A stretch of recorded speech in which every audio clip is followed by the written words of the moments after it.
Hi, everyone. First off, I want to thank you for coming tonight. I mean, there's a lot of other things you could be doing, watching TV or whatever, but Game of Thrones is over. Nobody liked the ending. We're good, so you might as well be here. Social Security is one of the things we've all paid in our entire lives. I looked at my statement, and I started paying into it when I was 15. So I have paid in forever and a day. Everyone else has 2. When you take the money out, you have one chance to take the election properly.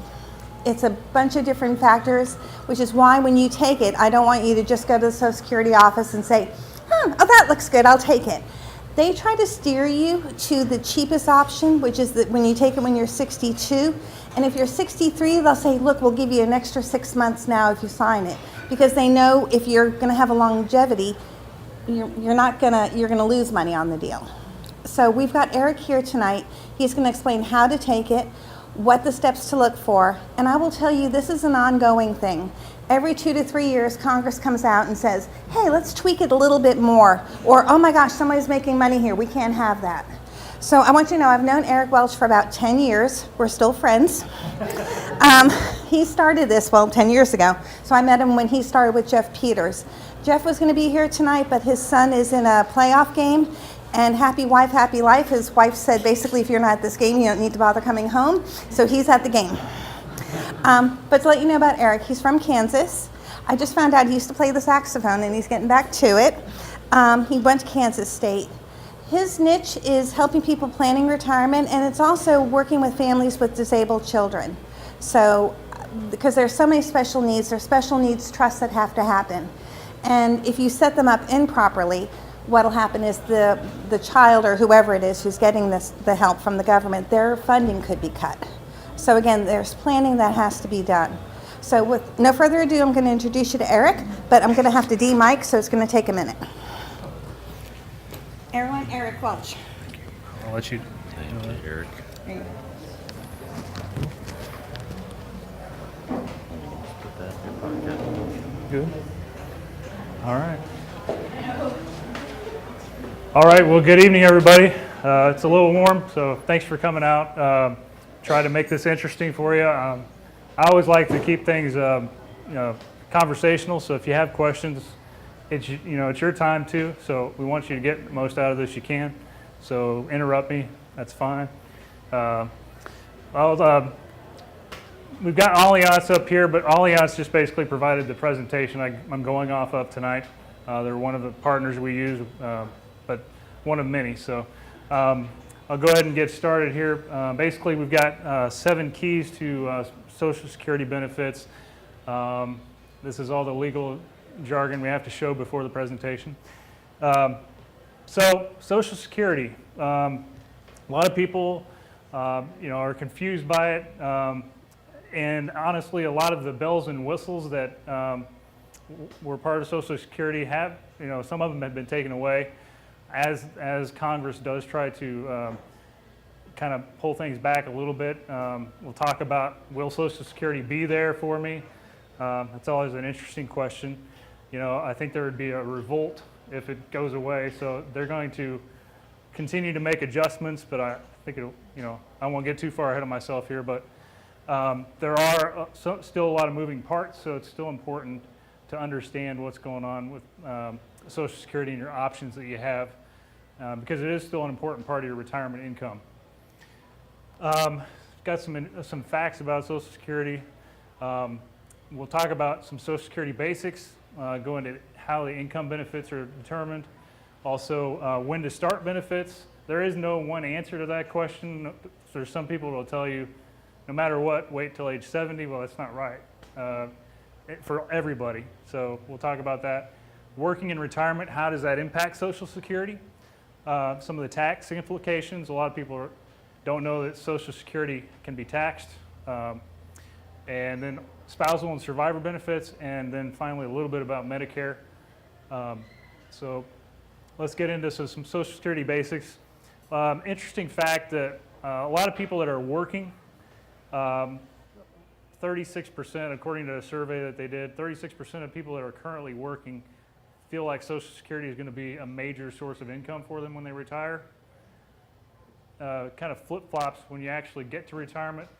68% of retirees say Social Security is a major part of their retirement income.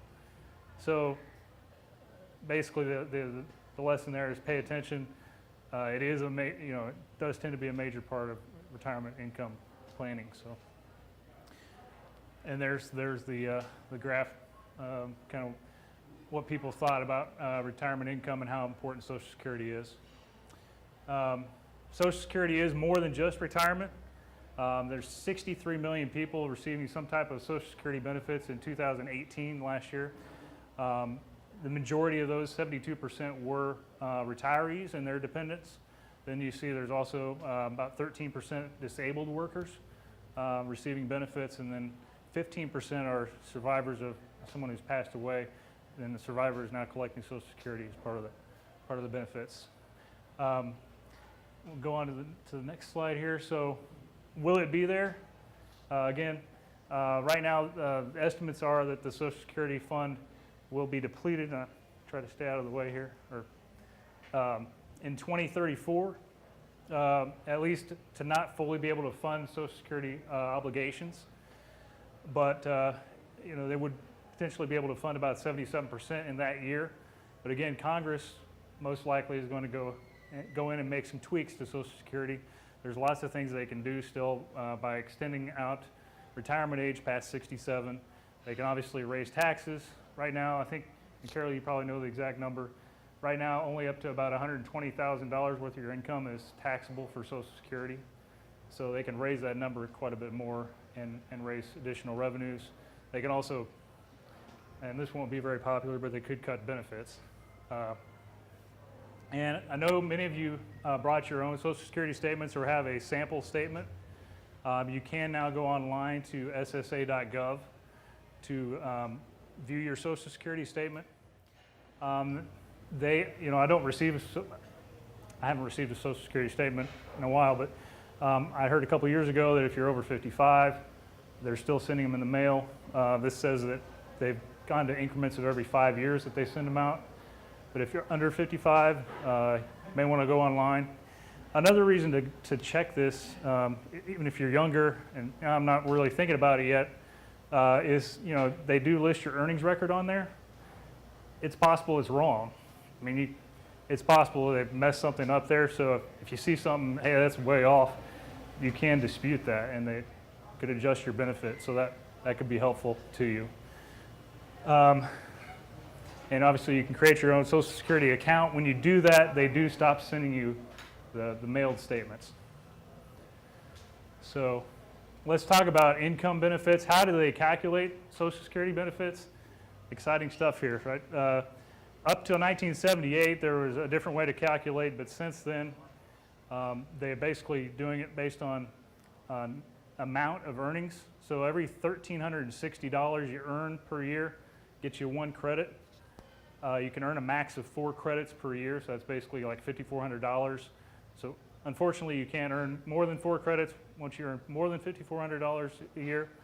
But basically, that means if you work for 10 years, you're going to be fully qualified to receive Social Security benefits. Obviously, if you're working, they're going to also look at your highest earning years. For everybody born after 1929, they're looking at your 35 highest wage earning years.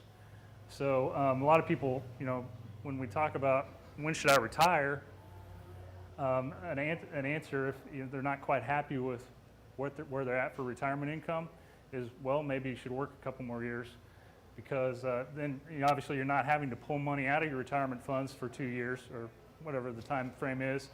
You're earning more, and usually your later earning years are going to be your highest earning years, so that's going to kick out some of the lower 35 years of your earnings history. So it continues to build your benefit up. Let's see. So a big thing that we talk about when it comes to Social Security is the primary insurance amount. Basically what that means, that is the amount of benefit you're going to receive if you retire at your full retirement age, your FRA.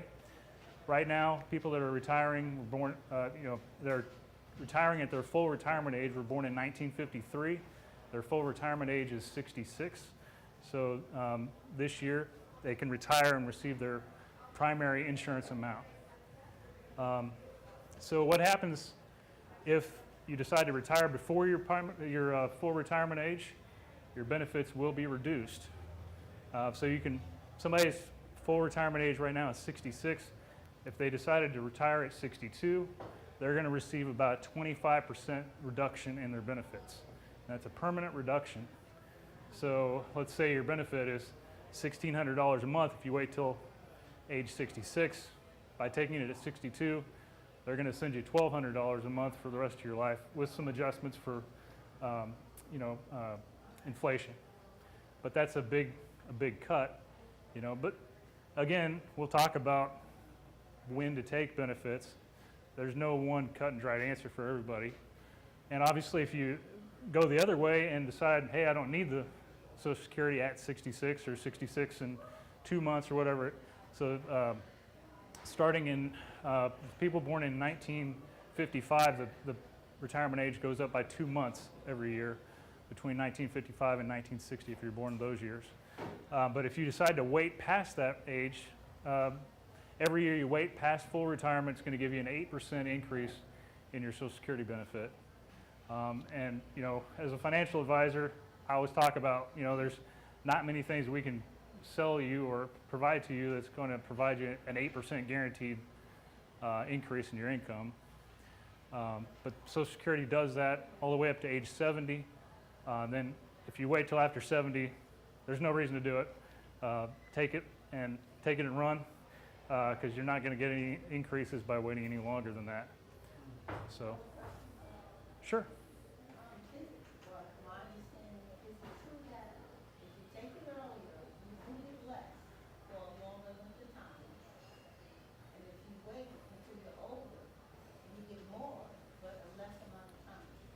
Well, yeah.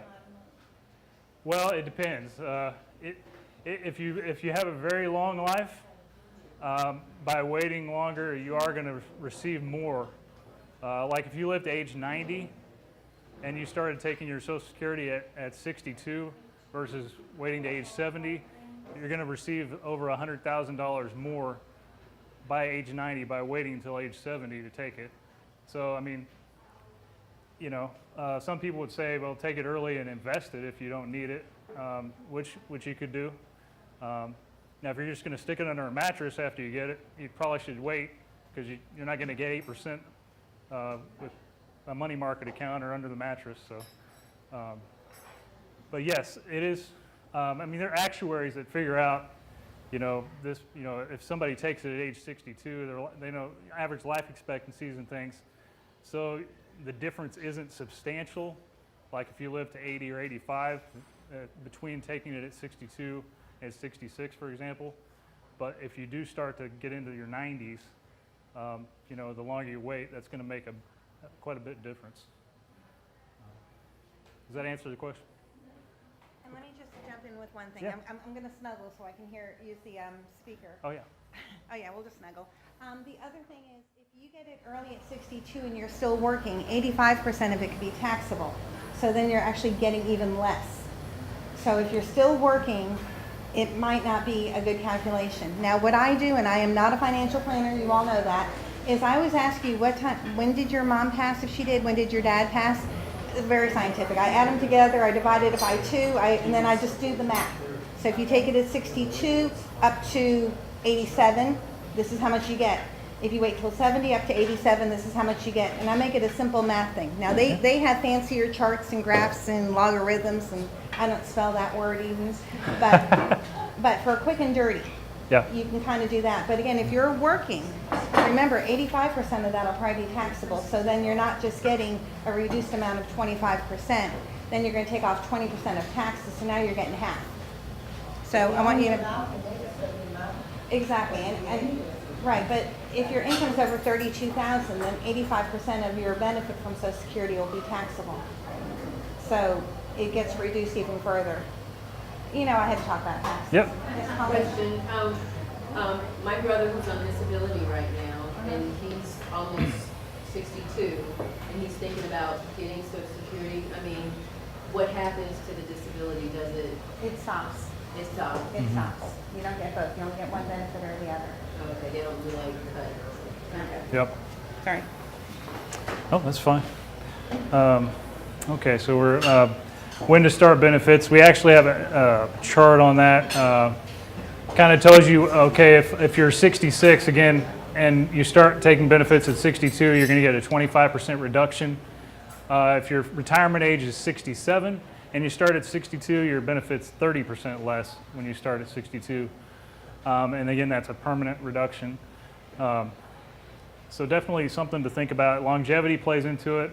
Your health, your health, obviously. Now, if you can't make ends meet without this money, take the money.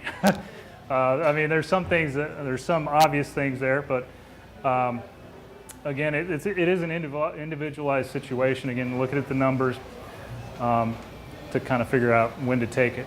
So Carol and I can both help you kind of figure that out too. And then this kind of shows you if you take benefits at 62 and you live to age 70, you're going to get $144,000. That's based on like a $2,000 monthly benefit with no cost of living adjustments, just kind of give you an idea. So you get $144,000 if you live to 70. Now, if you live to like 85 and you start at 62, you're going to get $414,000. Well, by waiting to age 70, you get $475,000. It's a $60,000 difference. Some people would say, I'd rather have the money and invest it, which you could do. Again, the 90 column, once you get into your 90s, you start to see the numbers jump up quite a bit. $504,000 if you'd started at 62 versus $633 at age 90 if you start at 70. Please just sit down so they can see that. Sure. You can rest some. Yes, thank you. All right, so you can see there is a big difference the longer you live there, where it might make sense to delay taking it. Obviously, if you're still working and you don't need the money, the 8% bump is pretty nice between 66 and 70. So. Well, either way, it's a very risky decision to make because you don't know how long you're going to live. You're right. You're right. You can base it on family and other factors, but for you individually, it's just one of those things you just got to taste and decide what's going to be best for you. Mm-hmm. And hope it's the right decision. Yep. Take all the information that you try to advise either way. Yes. All right. Let's move on. So, kind of showing you different scenarios here. So, what happens when you work during retirement? So, obviously, they've got a threshold. Right now, it's about $18,000 this year is the max you can make. It's just under $18,000, the max you can make before you start getting reduced benefits if you take Social Security while you're working. So between age 62 and the year you hit your full retirement age, for every $2 rather that you're over that 17,600 and whatever the number is, your benefits are reduced by $1.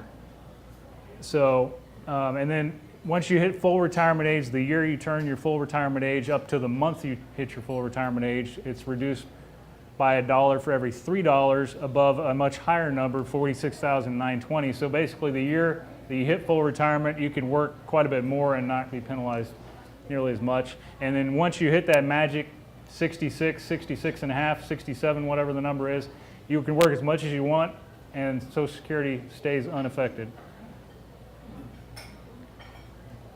So this is just an example of somebody that was born in 1957. They retired on their 62nd birthday and then started working again. Here's what happens. Let's say their annual benefit was $17,532 if they waited to the full retirement age at 66 and a half. They would receive basically 72.5% of what they would receive at full retirement by starting at age 63 in this case. If they earned $40,000, that's basically $22,000 over the threshold that they set, the 17,640. So their benefits, Social Security benefits, would be reduced by $11,180. So they'd only get about $1,500 in Social Security benefits that year. Now, one thing to keep in mind, if you do receive reduced benefits, I think I might have a question here. If you do receive reduced benefits, Social Security goes back when you hit your full retirement age, and they calculate back in the reduction that they took out before you hit your full retirement age. They'll put it back into your benefit calculation. And that's not your full amount of earnings, that is what your federal reportable tax is, correct? No, that's what you'll end up getting from Social Security is $1,500. What typically happens is you'll get the full benefit, then you file that tax return, then you get a love letter from Social Security saying, hi, we've overpaid you.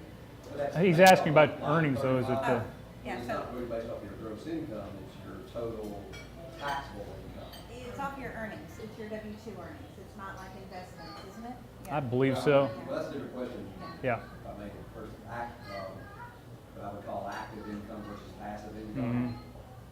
But still, what I'm saying is like, if I were making $30,000, but then the standard deductions still come into play and whatever, and also it wouldn't be based off of the 18,000. If I can get my income based off of donations, the standard deduction, whatever, and all down to total. That's taxable income. This is Social Security income. They're two different numbers. So Social Security income takes your earnings and adds it all together and then says we're going to reduce it by this. So I'm saying a lot of people the first year that they go back to work, they still collect the full amount of Social Security, like everyone's happy, until that tax return is filed. And then they said you made too much money, so now we're going to reduce your benefits. And sometimes they'll reduce the benefits, sometimes they'll always ask you to pay it back. So you'll get a nice bill in the mail for, in this case, about $11,200. You get a bill? You'll get billed from Social Security, because if they gave you $12,711 and you should have only gotten $1,531, they will send you a bill. So typically what people do is call them up, or they call us up, and we'll say, call them and see if they'll reduce your current benefits, and they'll say, oh, they already took them, and then set up a payment plan. So again, you have to be real, that's why we're having this class, we want you to be aware. You know, there's so many little things, and getting a bill from the government is not ever on anyone's top 10 list of what they're hoping to do. Okay. See if I can simplify it. Let's say I turn 62 in December this year. And then I said, okay, I'm going to quit my main job, I'm going to take a lesser job next year. And I'm going to wait and get my benefits. Play along, so January the 11th. Yeah. Next year I make $50,000 total. Still, when you do my taxes for me, there could be a standard deduction, I donate to church and do all these other things and have a loss on a little side business, whatever. So my taxable income, say, we get down to $10,000. Yep. Still, the whole benefit's going to be reduced based off of 50 that I earn or 10. Off the 50. Wow. Yeah, So that's it why. really, Yeah, that's the why. decision on waiting versus not waiting has more to do with Whether not how you're long you working. live as it does, are you going to continue to work? That's exactly Because you're right. working for free, so to speak, up to a certain amount. Exactly right. Okay. That's why this is really one of the more crucial things. I'm really glad you asked for clarification. It really, yeah, I can I knock thought down it your. was taxable, Yeah. not total. No, this is off of earned income. Wow. Yeah, and that's why people get Taxable as well as surprised. I'm sorry? Taxable and taxable. No, just earned, W-2 income. Okay.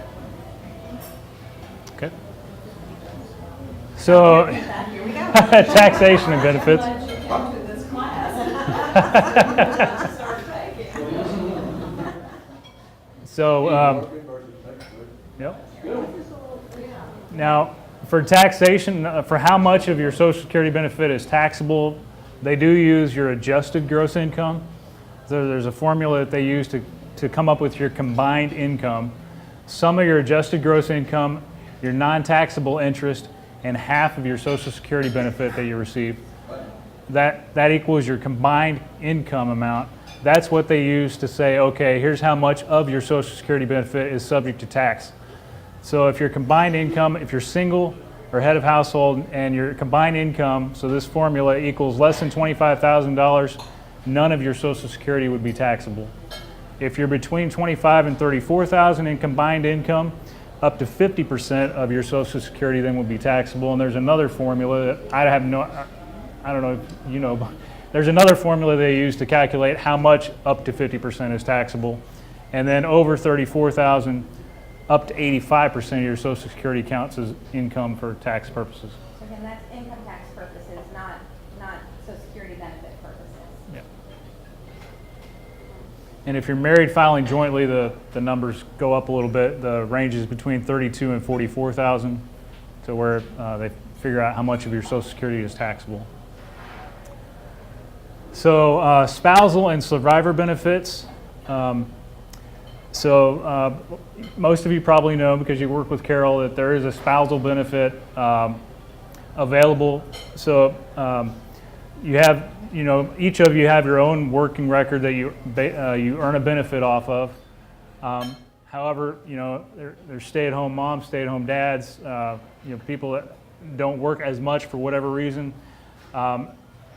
The government took into consideration that when they came up with the Social Security program and allow a spouse that's what they call non-qualifying, or somebody that didn't earn as much as their spouse did, you can take a spousal benefit basically equal to 50% of your spouse's primary insurance amount. So basically the way that works, you've got to be married at least a year or be the parent of the higher earning spouse's child. And if you wait till your full retirement age, you receive 50% of their primary insurance amount. So let's say a husband and wife, you've got, let's say a stay-at-home mom who doesn't really have any earnings, but her husband, let's say his Social Security benefit is $2,800 a month. If she waits to her full retirement age, she can collect half of his Social Security benefit of $1,400 a month. But that's if, oh, never mind. I got it. Yep. Okay, so how does that work if, on a spouse benefit, if the husband started collecting, or started at 62, the spouse waits until 70. However, she collects on the husband before 70. So- But not her own. So basically, the working spouse has to be collecting their benefit for you to receive a benefit, and if you're collecting spousal benefits, there is no benefit to waiting past your full retirement age. So you can't earn any more of the spousal benefit by waiting to age 70. So the most you can earn is by taking it at your full retirement age. Is that on his or on your own? That would be based on your full retirement age. At that point, you would be able to get 50% of your husband's Social Security benefit, What about your own? or yours. If yours is higher than 50% of his, you can take the greater of. Yeah, I just want to share a funny story. I have one client who is very romantic. He's been divorced, I think, 4 or 5 times now. It's always true love. He has 3 women collecting his Social Security. Yeah. So as long as you've been married for 10 years, or there's certain, Yep. God loves him. And it doesn't diminish his check by a penny. Nope. Why doesn't it? Why doesn't he? Why doesn't it? Yeah. It's just how it's set up. So you have to be married to him for 10 years and have not remarried. Right. So where's the money coming from if it's not cutting his check? From everyone here who's working. We're paying for it. Yeah. Yeah. So Social Security. So we're paying for those 3 wives. Now, if they get remarried, they can't collect on that. I know Yeah. that you may, but seriously, we're paying for. Social Security it's done as a funnel. The idea is that as the population would keep growing, more people be paying into it, to the fewer people receiving it. Well, as population has gone down, it's less people supporting those that are collecting, which is where the problem is. So Can I hear another good story? My ex-husband was taking Social Security, and my daughter, who was I think 16 at the time, somehow she miraculously could collect the Social Security benefits as well. So for 2 years, she got a check. We were all paying for it, but because she was a student under 18, and I was like, this is such a mess. Why is she getting those benefits? I didn't understand. Well, because when you get Social Security for a family with disability, it's also family coverage, and we'll go over some of those forms in a minute. But it does cover, so if you were passed away, that there's a family benefit. If you retire, there's a family benefit. So if you can't work or you're disabled, your family is helped during this period. Sometimes those checks can be quite large, but again, it's how it's set up currently. Okay. So again, it's basically the spousal benefit is made up of whatever benefit you've earned on your own record. Then they basically true that up to half of your working spouse's benefit. So it's partially part of your benefit, and it's part of his that makes up the spousal benefit, up to 50% of the primary insurance amount. And obviously, if you take the spousal benefit before full retirement age, it's going to be reduced like it would be if you're taking your own benefit. Same thing if 62 is when you take it and your full retirement is 66, you're going to get a 25% reduction of the 50% of his primary insurance amount or full retirement benefit. There's all kinds of numbers or acronyms they throw around, but there would be a reduced benefit at a younger age. There is one go ahead. Just a quick question on spousal benefits. The husband, let's just assume the spouse is white. The husband has to be taking Social Security for the spouse to get a spousal benefit. Correct. That's kind of rule number one. It is now. And kind of another rule number two is if the husband waited till 70, the spouse still can't get anything, even though she might be 66 in her full retirement. There's no spousal benefit until the husband takes, or the non-spouse. Years ago, there was a set it and forget it thing where the husband would Yes. take the Social Security and then never claim it in the white coat. Yep. They File and did that suspend. It went away in 2016. Yeah. And we've had situations where it's a younger husband and an older wife, and she can't get it. So in those situations, especially if it's a small family-owned business, I try to get the wife on payroll. If it's and let me go ahead and throw that to all of you. If it is a husband-wife business, make sure the wife has enough credit so that she can claim hers. Also, if she were to become disabled, if she has no income, she'll get no Social Security disability. So I sit with you guys. This is why I tell it to you. It's to protect it. We actually had one client who the wife is about 10 years older than the husband, and she just qualified last year. She had to get 2 more years of credits in. And she's 67 by the time she qualified because her husband's still in his 50s. So they owned a company. He was the one who took the paycheck, and their prior CPA never told them a word about it. So sometimes when I have conversations with you and they're weird, this is why. Because I know, and I always ask, take your word, you ask me that. Before you get up my business. I want to save money and I want to reduce the risk. I guess we should be sharing the mic. Oh, it's okay. Okay. That's fine. One more question. So Yep. if you have a minor child in the home and you collect Social Security, think of the factor as well. They'll automatically get a check. Until they're 18.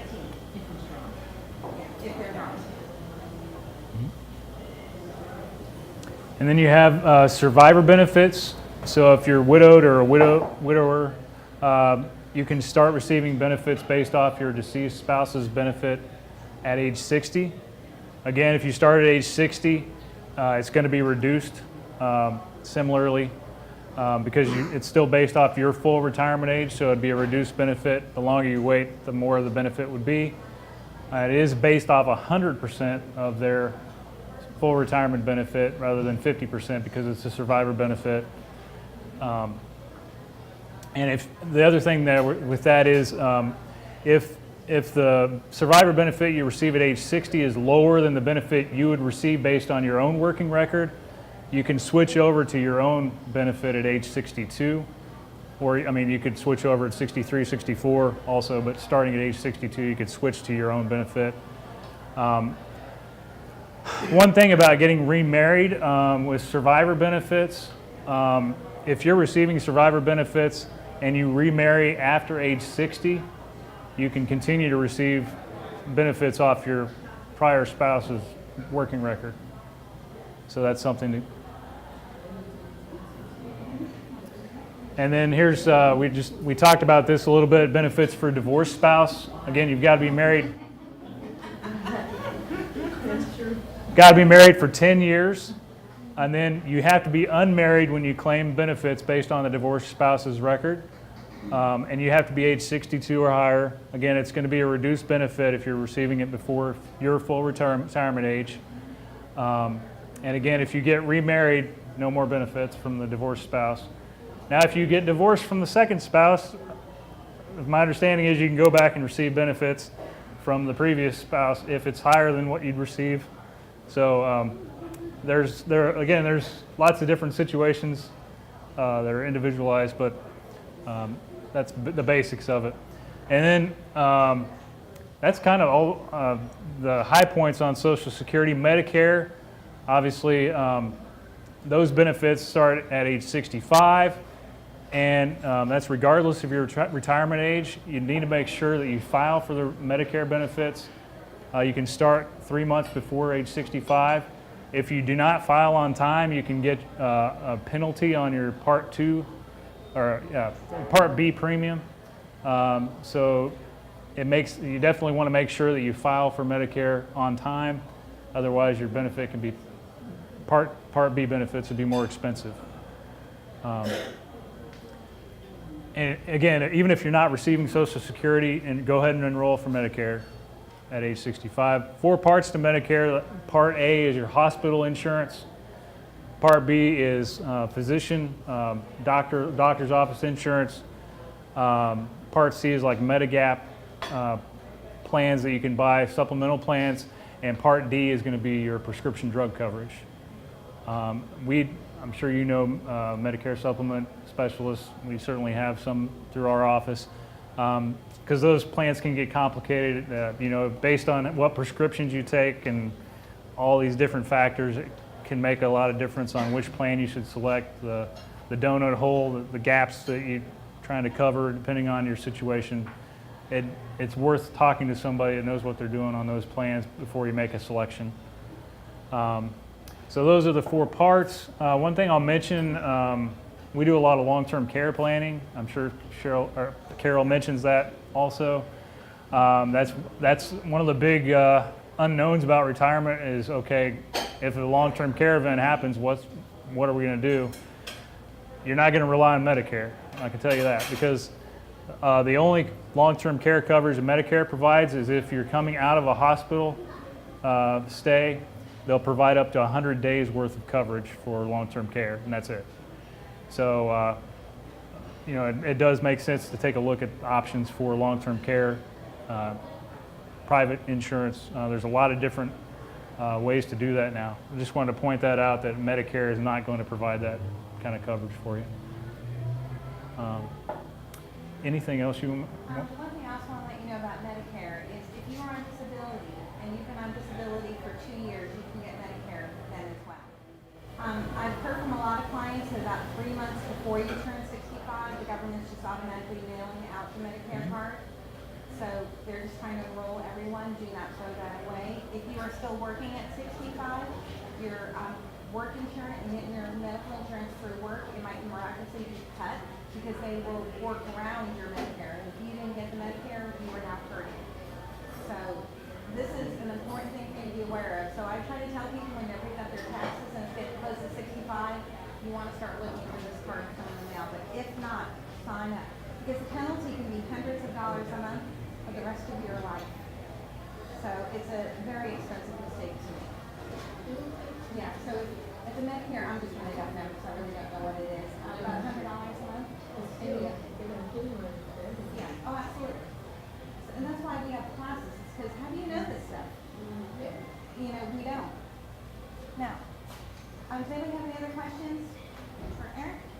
Just a quickie on the divorce spouse. Mm-hmm. In that case, does the ex have to be taking Social Security Yeah. So it still goes back to the excess. The only, actually, the only difference there is if you were divorced for at least 2 years and you're both age 62 or more, 62 or more, the divorced spouse you're claiming benefits off of does not have to be retired if it's that scenario. So if you're both over 62, you were divorced for at least 2 years, he does not have to be retired, or he or she do not have to be retired for you to claim benefits off there.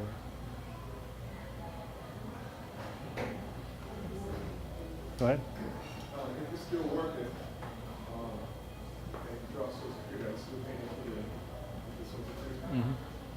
But it doesn't increase your benefit. Actually, It could, yeah.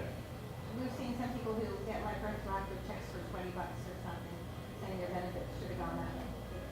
So they really do balance it out, but it's about 2 to 3 years after the fact. So they will send you a little extra money. And then you'll call me and say, "Girls, like cash this? What is this?" Yeah, so I mean, if you got a good job that pays you well and you don't have to do a lot of work, you might want to keep working a little bit, because again, they're going to go off your 35 best years. So if you keep knocking out some of the lower years by working a couple of years extra, that's going to help your benefit. So they're gonna randomly pick 35 or? No, your highest earning years.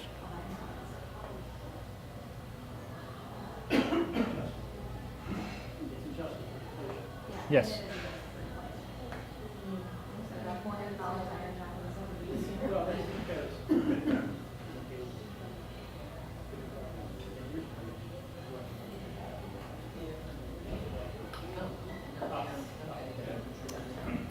More of that back from you. Okay.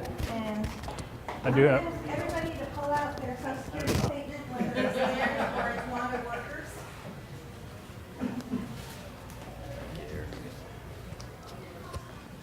You don't mind holding that, Carol? I don't mind.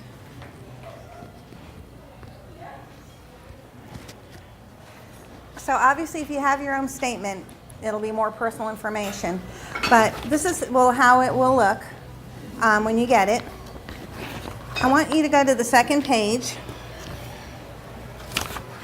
And you can see with Wanda Worker, or with your own, that with Wanda, if she waits till her full retirement age of 67, she'll get $1,700 a month. If she waits to 70, it's $2,121. And if she takes it early, it's at 62, it's $1,174. So like I said, how I do the calculation is take mom and dad's age, divide it in half, and I use that. It's my guesstimate. It's not very sophisticated, but it works for the planning. Now, disability is the one that I always try to talk to for the younger people.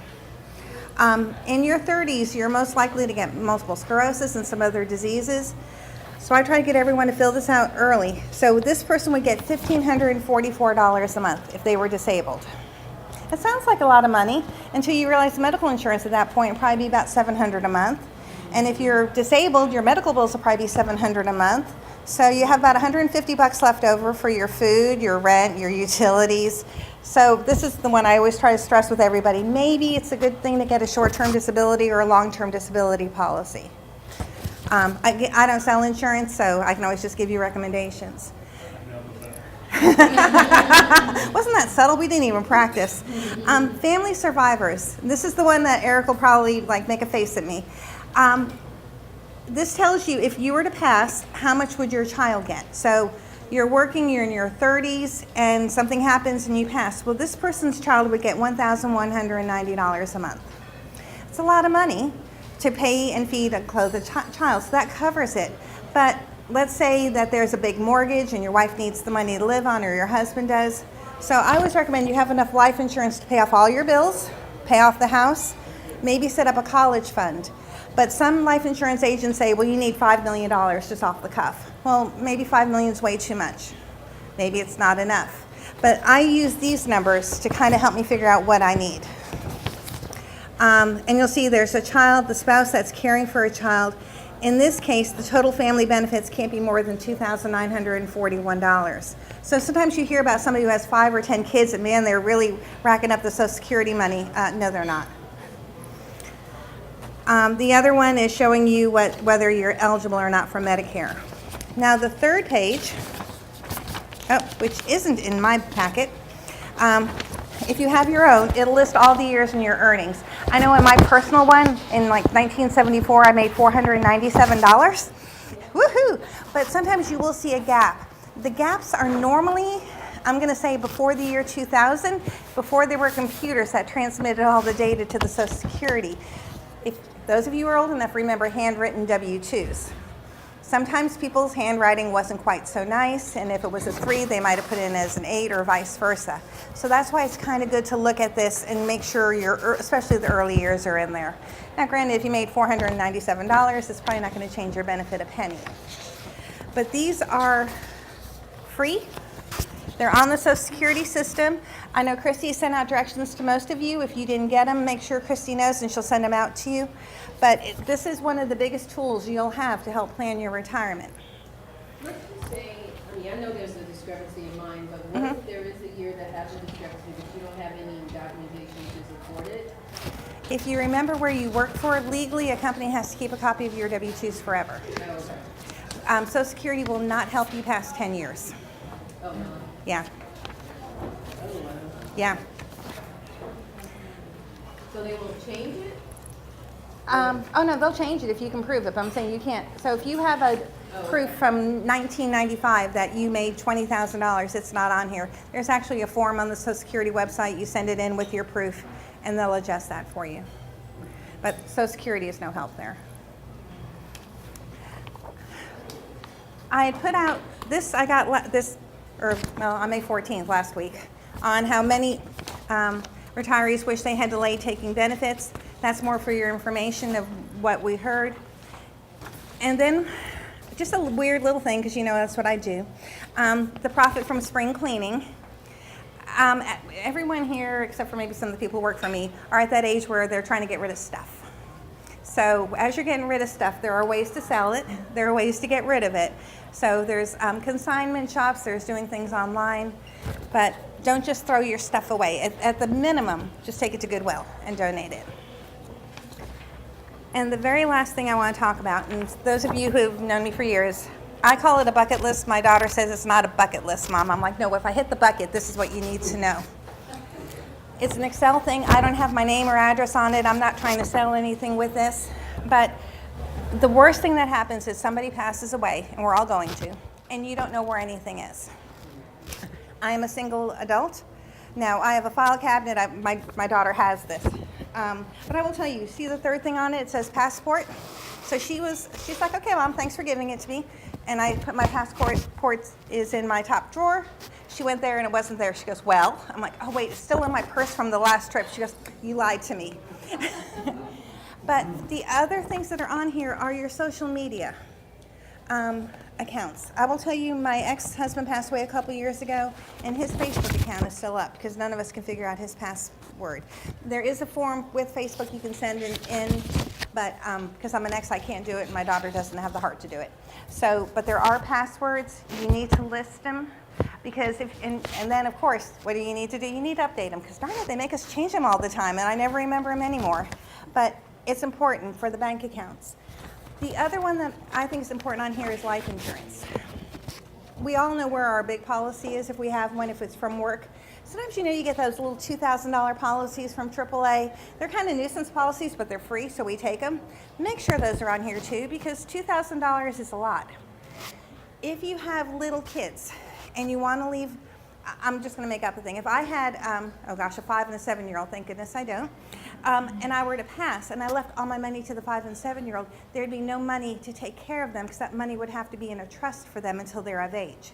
So be careful how you leave your money. And again, I know this guy here who can help you plan that out. Oh wait, his name's Eric. But you have to do things intentionally. So sometimes people are like, no, I want my kids to inherit everything.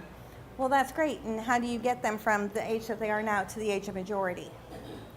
And you've heard me talk about doing different wills. If you have no little children, you can probably do a canned will. If you have children and you want to provide for them, I really recommend, or you own a business, or you have anything, you have property in another state, it's worth it for you to get an attorney. I know they're expensive. We have referrals. But what you don't want is your will to be thrown out, and then you know, you're going to have 2 family members battling out, and it's $400 an hour for each one of them. And, you know, attorneys aren't cheap, and they like those big retainers. So the best way to keep family together after you pass is a well-written will. Ooh, that's a tongue twister. Does this make sense? Again, my name is not on it. We will send it to you. This is not like an advertising thing. Normally I put my name over everything. Y'all know that. But this is just, we need to get this information. It's really important. And for those of you watching this on YouTube, you can just send us an email and we'll send it to you. Anybody have any questions?